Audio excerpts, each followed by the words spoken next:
جب حضرت مفتی رشید احمد صاحب رحمہ اللہ تعالیٰ کی مجلس میں گئے تو حضرت نے فرمایا کہ عورت پر لازم ہے کہ اپنے دیور سے پردہ کرے. ہم نے کہا یہ کیا بھائی, جوائنٹ فیملی میں بھابھی دیور سے کیا کرے گی؟ پردہ. اف, اچھی بھلی ہنسی خوشی زندگی اس میں ہے, پردہ مت کرو, آرام سے سب مزے سے زندگی گزار رہے ہیں گزارو. لڑکیاں اپنے کزن سے کیا کریں گی؟ پردہ کریں گی.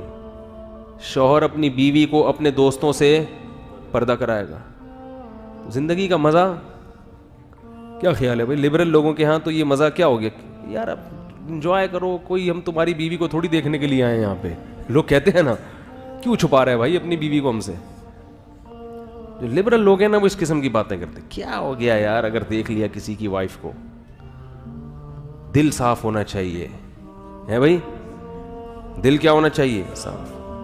کچھ نہیں ہوتا کسی کی بیوی دیکھ لی, اس کی بہن دیکھ لی, اس کی بیٹی دیکھ لی اور وہ کوئی نہیں, سب کچھ نہیں ہوتا. ہوتا ہے بھائی, سب کچھ ہوتا ہے. میں نہیں کہہ رہا کہ ہر جگہ سب کچھ ہوتا ہے, ہر جگہ تو کہیں بھی خرابی نہیں ہوتی, لیکن بعض جگہوں پہ بہت کچھ ہو جاتا ہے. کچھ نہ ہوتے ہوتے بھی بہت کچھ ہو جاتا ہے. آپ اگر لال بتی کا سگنل توڑ کے نکل جائیں گے ہوتا تو کچھ بھی نہیں ہے. ضروری تھوڑی کسی کو ٹکر ہی مار دیں آپ. بھائی ریڈ سگنل ہے تو آپ اگر سگنل توڑ کے نکل جاؤ تو کیا ہوگا؟ کچھ ہوگا؟ بہت لوگ سگنل توڑتے ہیں کچھ بھی نہیں ہوتا, لیکن حکومت نے پھر بھی سگنل توڑنے پر پابندی, اس لیے کہ ہوتا بھی ہے بعض دفعہ, اور جو ہوتا ہے تو پھر اگلے کی ٹانگیں ٹوٹتی ہیں, ایکسیڈنٹ ہوتے ہیں. کیا خیال ہے بھائی؟ تو اللہ بھی جانتے ہیں ہم سے زیادہ کہ ہر جگہ پردہ نہ کرنے سے نقصان نہیں ہوتا. بہت سے گھروں میں پردہ نہیں ہوتا پھر بھی کوئی نقصان نہیں ہے, کوئی زنا نہیں ہو رہا, کوئی آنکھ مٹکے نہیں ہو رہے, لیکن جہاں نقصان ہے وہاں نقصان ہے کیوں؟ پردہ نہ ہونے کی وجہ سے.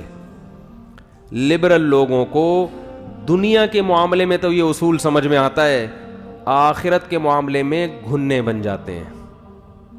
گھننے کا مطلب پھر ہر دفعہ لغت میں بتانا پڑتا ہے.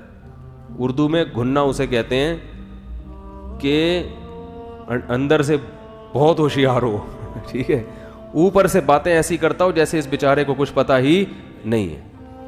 کہتے ہیں نا بیوقوف بن کے پیڑے کھانے والا. اب لبرل لوگوں نے کیا کیا؟ بے پردگی کا ماحول پیدا کر دیا, اور بس ترقی کے نام پہ ترقی ترقی ترقی, لائف کو جو ہے نا زمانے کے ساتھ ہم نے چلنا ہے. تو نتیجہ کیا نکلا؟ انسان کا سکون برباد.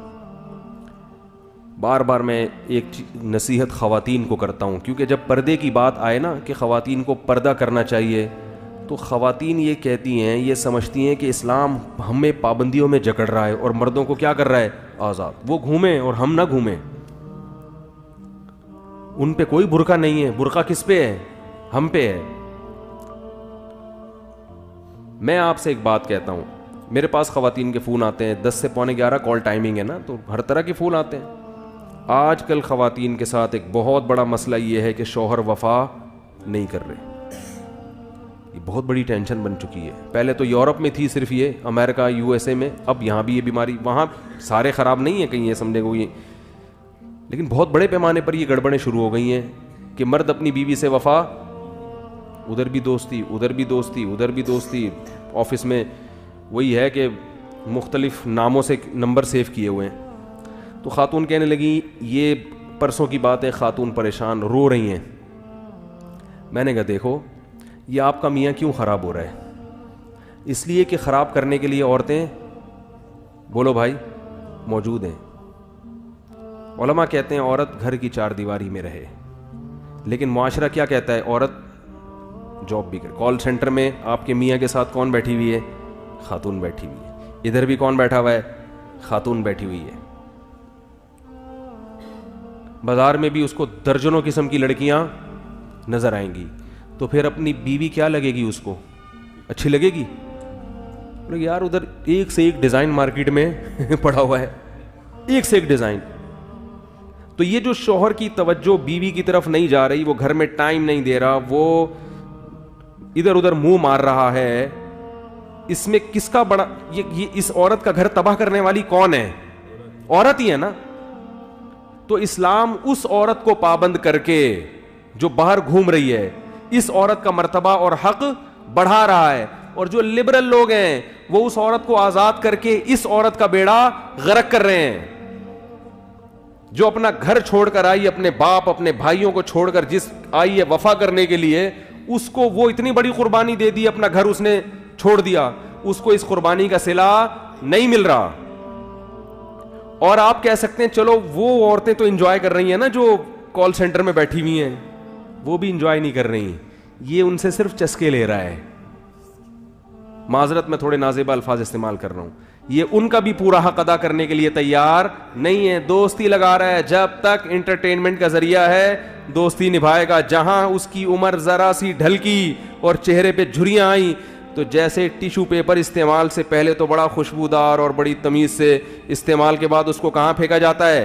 کچرے میں. تو ایسے اٹھا کے کہاں پھینک دیتا ہے اس عورت کو؟ کچرے میں. اس کے ساتھ بھی ظلم ہو رہا ہے, اور اس کے ساتھ بھی جو گھر میں اس کے ساتھ بھی ظلم, اور اس کے ساتھ بھی ظلم. یہ بات آپ کو اللہ اس کے رسول کے علاوہ کوئی بھی نہیں بتائے گا. اس لیے میرے بھائی, ہمارے پاس اللہ اور اس کے رسول صلی اللہ علیہ وسلم کے احکام کو فالو کرنے کے علاوہ کوئی بھی راستہ نہیں ہے. اسی میں عورت کی بھی خیر ہے اور اسی میں مرد کی بھی خیر ہے. تو اپنے گھروں میں پردے کا ماحول بنائیں. جب علماء یہ کہتے ہیں نا کہ شرعی پردہ کرواؤ, اپنی بیوی کو اپنے بھائیوں سے پردہ کرواؤ, کہتے ہیں کہ نہیں کہتے؟ اللہ کہہ رہا ہے, علماء کیا کہیں گے؟ اللہ کہہ رہا ہے قرآن میں. آپ کہیں گے کہ ایسا ٹاپک لے کے بیٹھ گئے, ہماری دم پہ پاؤں رکھ لیا مولوی صاحب نے, معذرت. جب اللہ یہ کہتے ہیں تو اس میں فائدہ کس کا ہے؟ ہمارا ہی فائدہ ہے. اعتماد رہتا ہے انسان کو اپنے گھر والوں پر بھی. آج کیسے واقعات ہیں, بھائی کو بھائی پہ اعتماد ختم. جو بیرون ملک چلا جائے وہ پھر وسوسے میں مبتلا رہتا ہے, پتہ نہیں کیا ہو رہا ہے پیچھے, پتہ نہیں کیا ہو رہا ہے. ایک ذہنی مریض بنتے چلے جا رہے ہیں. اور پھر جو واٹس ایپ نے, فیس بک نے طوفان بدتمیزی مچایا ہے, وہ تو الامان والحفیظ. تو اپنے گھروں کی حفاظت کریں. یہ ذمہ داری زیادہ خواتین کی ہے, مرد کی ذمہ داری ہے اپنی آنکھوں کی حفاظت.